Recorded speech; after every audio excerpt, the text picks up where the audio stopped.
বনু সাদ থেকে অনেকগুলা মহিলা সুদূর মক্কা নগরীতে চলে আসলেন।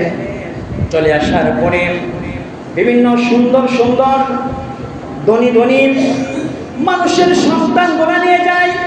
আল্লাহর হাবিবের চেহারা মুবারকের দিকে তাকালে আল্লাহু আকবার, চোখ ফেরানো যায় না। বলেন সুবহানাল্লাহ। হালিমাতু সাদিয়া বলেন, আমি সুদূর তাইফ থেকে একটা উট আর একটা গাধা লয়ে আমি আসলাম। এমন অবস্থা ছিল আমার অভাবন্টনের কারণে, আমার উটের স্তন দুধ নাই, আর আমি শুয়ে কাঠ হয়ে গেছি, আমারও বাচ্চা আছে, আমার স্তন দুধ নাই। আমার বন্ধুরা, এই মক্কা নগরীতে ওই দিন প্রায় বাচ্চা নেওয়া শেষ হয়ে যায়, শেষের দিকে একবারে। রাসূল আরবির কাছে আইসা দেখি এত সুন্দর একটা বাচ্চা, তাকে দেখলে চোখ ফেরানো যায় না। সুবহানাল্লাহ। কিন্তু আমার ভাইরা যেই মাত্র শোনেন এই সন্তান তার বাবা পৃথিবীর জমিনে নাই, কোনো মানুষ তাকে নিতে চায় না। যার আব্বা দুনিয়াতে নাই, তাকে লালন পালন করার পরে ভালো কিছু কোন পুরস্কার পাওয়া যাবে না, সেই জন্য নেয় না। আর হালিমাতু সাদিয়া অভাবন্টনের কারণে একবারে চিকন শুকনো হয়ে গেলেন, যাকে দেখে কারো বাচ্চা দেয় না। এই বিড়ি এমন অবস্থা, বিড়ি নিজের সন্তানের দুঃখ হইতে না, আমার সন্তান কি করবে? বন্ধুরা আমার, সমস্ত মক্কার সন্তানগুলো নিয়ে যায়, শুধুমাত্র রাহমাতুল লিল আলামিন শিশু পয়গম্বর মার কোলে থেকে গেলেন। ওই দিকে হালিমাতু সাদিয়া বলতে লাগলেন, স্বামী গো, আমাদের তো কেউ কোনো সন্তান দিল না, আমার মনে চাই এই ইতিম সন্তানটার আমি নিয়ে যাই, খালি হাতে না যাওয়ার চেয়ে এই ইতিম সন্তানটা নিয়ে গেলে ভালো হয়। হালিমার স্বামী হালিমাকে ডেকে বললেন, ওগো হালিমা, আমার কোনো মতনৈক্য নাই, তুমি যদি নিতে চাও আমার কোনো সমস্যা নাই, তুমি নিতে পারো। আল্লাহু আকবার। হালিমাতু সাদিয়া বলেন, আমি দেখি আল্লাহর পয়গম্বর শিশু নবীরে আমার কোলে লইয়া আমি রাত্রি যাপন করার জন্য আমার তাবুতে ঢুকে গেলাম। অমনি করে দেখি আমি হালিমার স্তনে দুধের জোয়ার চলে আসে। সুবহানাল্লাহ।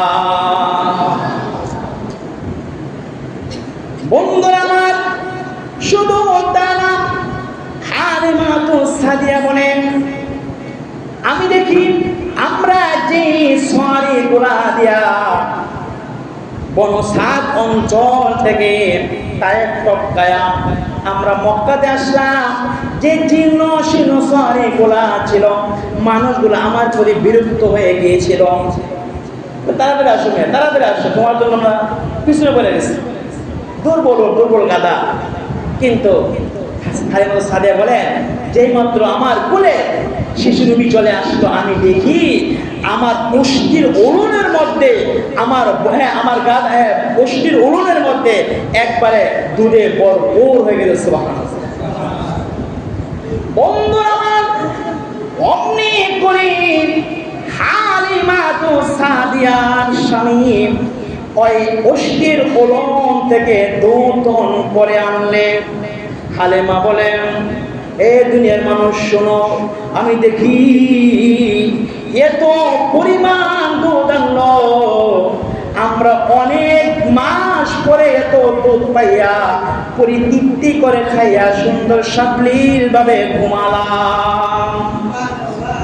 অনেক মাস ধরে আমরা কি পেটে খানা তাহলে ঘুমাইনি, দেখবেন এমনি দুপুরে খাওয়া দাওয়া শুইলি ঘুমা করে রমনা মানুষ দূর করে রামবাই শুয়ে থাকে, একবার ডান দিকে যা, একবার বাম দিকে যা, ও কেউ ঘুমায় না, কোনো ঘুমো ধরো না, পেটে খাবার না তাহলে ঘুমো ধরে।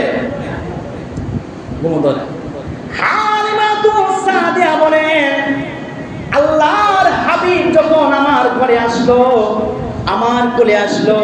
আমি দেখি বরকতের জোয়ার মালিক দান করলেন।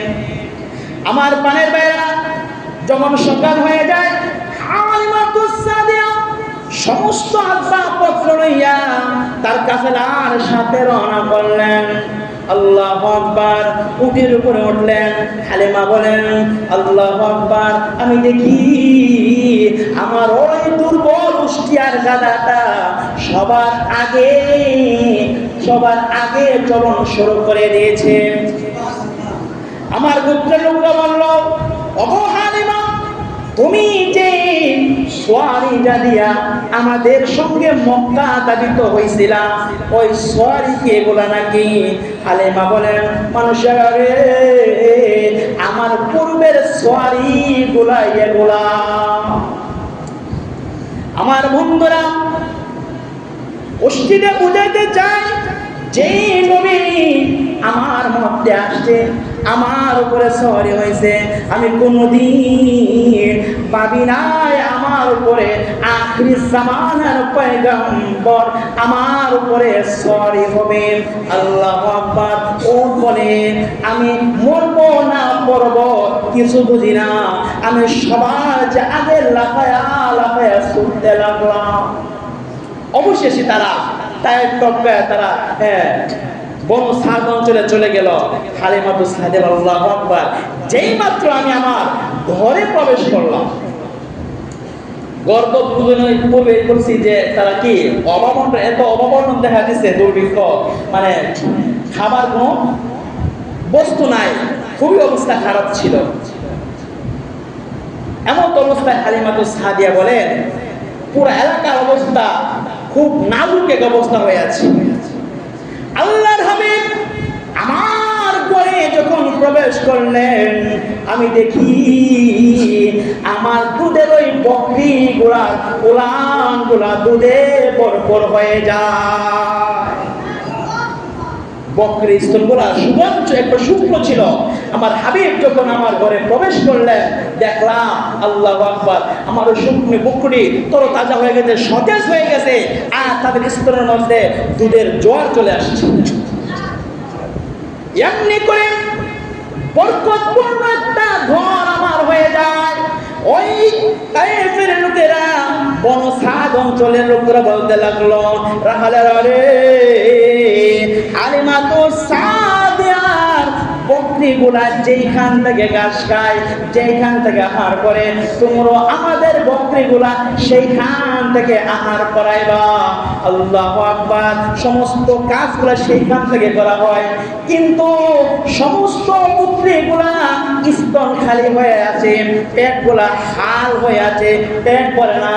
কিন্তু হালিমাতুস সাদিয়ার বকরিগুলা পেট ভরে যায়, আর তাদের স্তনের মধ্যে ভরপুর দুধ থাকে, ভরপুর দুধ থাকে। মানুষগুলো হাঁকা লাগে, কি ব্যাপার কি বুঝতে পারলাম না। এবার হালিমাতুস সাদিয়া বলে, এটা কোনো গাছের বরকত নয়, এটা আমার দুধ সন্তান মুহাম্মদের বরকত। সুবহানাল্লাহ বলেন। আমার প্রাণের ভাইরা, এরকম ভাবে প্রায় চলতে লাগলো। প্রায় দীর্ঘ 2 বছর হয়ে যায়। রাসূল আকরাম সাল্লাল্লাহু আলাইহি সাল্লাম মোটামুটি হৃষ্টপুষ্ট হয়ে গেছে। তার মার কাছে শুধু মক্কা নিয়ে ফিরত নিতে গেছে, কিন্তু হালিমার মনটা চায় না যে রাসূলকে দেওয়ার জন্য, কারণ তিনি ছিলেন বরকত, ছিলেন রহমত, ছিলেন। এবার হালিমাতুস সাদিয়া হবে না, তুমি যদি বলো আমি মুহাম্মদকে আর কয়েকটা দিন রেখে দিতে চাই। আবার এই দিক দিয়ে মক্কার মধ্যে মহামারী আরম্ভ হয়েছে। মহামারী আমি ঠিক আছে, তুমি যখন চাচ্ছ কয়েকদিন নিয়ে যাও। এমনি করে আল্লাহর হাবিব আবার দ্বিতীয়বার হালিমাতুস সাদিয়ার ঘরে চলে যায়। আল্লাহর হাবিবের এমন ইনসাফ ছিল, রাসূল কোনদিন যখন দুধ পান করতেন, কোনদিন 2 স্তনের দুধ পান করেন নাই। রাসূল একটা স্তনের দুধ পান করতেন, তার দুধ ভাই আব্দুল্লাহ স্তনের দুধ পান করতেন। ইনসাফ ছিল ওই সময় থেকে। যাই হোক, আল্লাহর হাবিব সাল্লাল্লাহু আলাইহি ওয়াসাল্লাম বলতেছেন, মা আমার ভাই আব্দুল্লাহ কোথায় যায়, তাকে তো সারাদিন দেখি না। তখন হালিমা সাদিয়া বলতে লাগলেন, সে তো বুকরি চড়াইতে যায়, বুকরি চড়াইতে যায়। তখন রাসূল সাল্লাল্লাহু আলাইহি ওয়াসাল্লাম বললেন যে আমিও যাব। রাসূল গেলেন, যাওয়ার পরে হঠাৎ করে আব্দুল্লাহ দেখে যে রাসূল সাল্লাল্লাহু আলাইহি ওয়াসাল্লামকে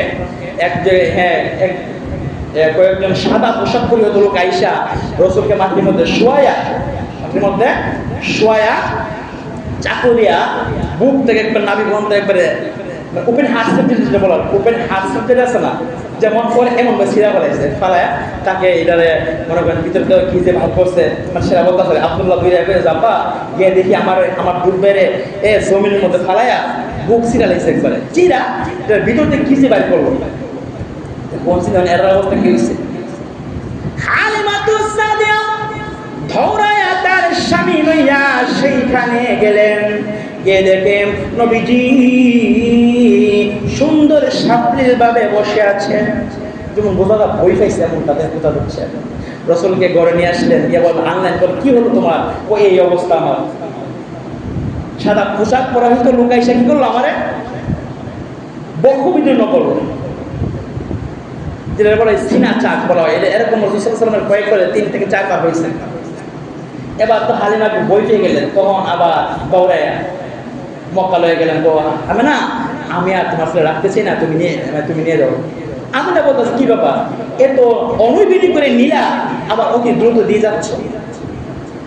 তখন করে এই অবস্থা আসার সময় সাদিয়া বলে, আমার জিন্দগিতে আমি এত সুন্দর বরকতময় রহমতময় ছেলে আর দেখছি না, এত সুন্দর ছেলে। এবার আমানাকে শোনো, আমার জীবন আমি দেখছি না। হালিমা বলছে আমি দেখছি না। আমি কি পেল অমনি করে আল্লাহ রাব্বুল আলামিন মুহাম্মদ কোরআন দিলাম বলেন, জিবরাইল তাড়াতাড়ি যাও, হালিমাকে দেখে নাই, আমেনা বলে দেখে নাই, তুমি জিবরাইল কে বলো আমি দেখি নাই, দাদা আমার নবীর শান হয় না, তুমি কি কিছু বলো। জিবরাইল এসে বলেন, হালিমা সাদিয়া মক্কার তায়েফ ব্যতীত তো আর কোন জায়গায় যাও নাই, আমি এমন একটা ব্যক্তি পুরা পৃথিবী পার করে চক্কর লাগাইছি। হালিমা ও আমেনা শোনো, আমার জিন্দেগিতে এই পুরা পৃথিবীর মধ্যে পুরা জাহানের মধ্যে এই ছেলের মতো সুন্দর ছেলে দেখি না। আল্লাহ কইলে কি রে, হালিমা গুলো দেখছে না, আমেনা বলছে দেখছো না, তুমি যেগুলো দেখছো না, দেখি নাই তারা আমার নবীর শান এবং মান হয় না। আমি যদি কই যে এমন একটা মোবাইল এত সুন্দর, এটা আমি আমার জীবনে আর দেখছি, বোঝা যায় আরেকজন হয়তো দেখতে পারে, সেটা এমন মোবাইল জীবন আমি দেখছি না, বোঝা যায় কি আরেকজনে দেখছি। অমনি করে আল্লাহ বলেন, হে আমেনা শোনো, সাদিয়া শোনো, জিবরাইল তুমিও শুনে নাও, আমি বলে আমার নবীর শান, আমি হলাম সৃষ্টি জগতের স্রষ্টা, আমি আল্লাহ তাআলা এত সুন্দর করে আর কাউরে বানাই না।